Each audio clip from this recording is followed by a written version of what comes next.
Tu vois ce bâtiment derrière moi? En ce moment, il y a une bataille pour savoir qui aura le bureau du 8e étage et ça va dépendre de toi si tu as le droit de vote à Genève. Ce fameux bureau, c'est celui du procureur général, en gros le boss de la justice pénale. Certaines personnes parlent de shérif, d'autres d'accusateur en chef ou d'avocat de l'État.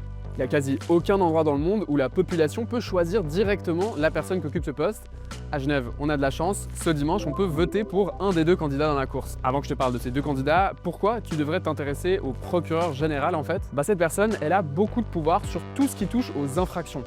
Si toi tu respectes pas la loi et tu te fais choper, ou si tu es victime de quelqu'un qui respecte pas la loi, le procureur général il aura de l'influence sur la manière dont la justice va traiter l'affaire. Ça prendrait trop de temps d'expliquer toutes ces missions, donc je te propose d'abréger. Il y a 4 points super importants pour comprendre l'influence du procureur général. D'abord, il fixe des directives, tout seul dans son bureau au 8e étage, là il précise comment il faut appliquer la loi. Donc selon l'infraction, il va dire comment doit réagir la police, ou combien tu vas prendre de tôle, ou tu vas payer d'amende.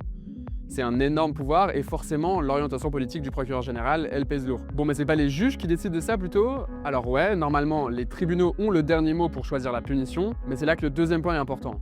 En fait, une grande majorité des infractions passent jamais par le tribunal. Pour gagner du temps, le procureur général et ses 49 collègues, les autres procureurs, ils et elles peuvent décider de la punition avec une ordonnance pénale. Donc il n'y a pas de procès, tu reçois juste l'ordonnance pénale chez toi.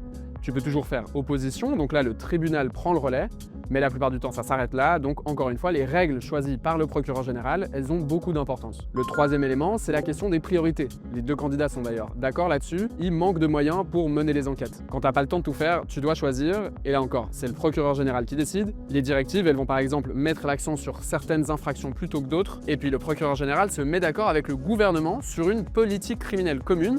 Depuis 2024, ils ont par exemple mis la priorité sur la lutte contre les violences, la prise en charge des victimes ou la cybercriminalité. Et finalement, le quatrième point, c'est le fonctionnement opérationnel de la justice.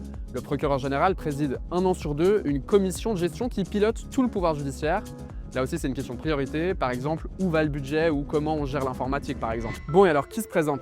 T'as l'actuel procureur général, en poste depuis 14 ans. S'il est réélu, il repartira pour 6 ans de plus. Quand on dit que Genève est plus répressive qu'ailleurs, je prends ça comme un compliment, parce que je me suis engagé depuis toujours à mener une politique de fermeté. Il est soutenu par le PLR, mais il a commencé la politique chez Vigilance, un ancien parti d'extrême droite.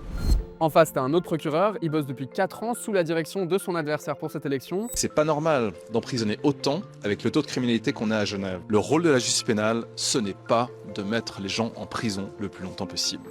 Lui, il est membre de Solidarité, un parti d'extrême gauche. Si tu veux en savoir plus, plusieurs médias ont fait leur portrait et organisé des débats, et maintenant c'est à toi de choisir. Dis-moi lequel tu préfères en commentaire, et mets ton enveloppe de vote dans une boîte jusqu'à jeudi, sinon amène-la à cette adresse jusqu'à samedi midi, ou alors dans le local de vote de ton quartier, dimanche entre 10h et midi. Ciao!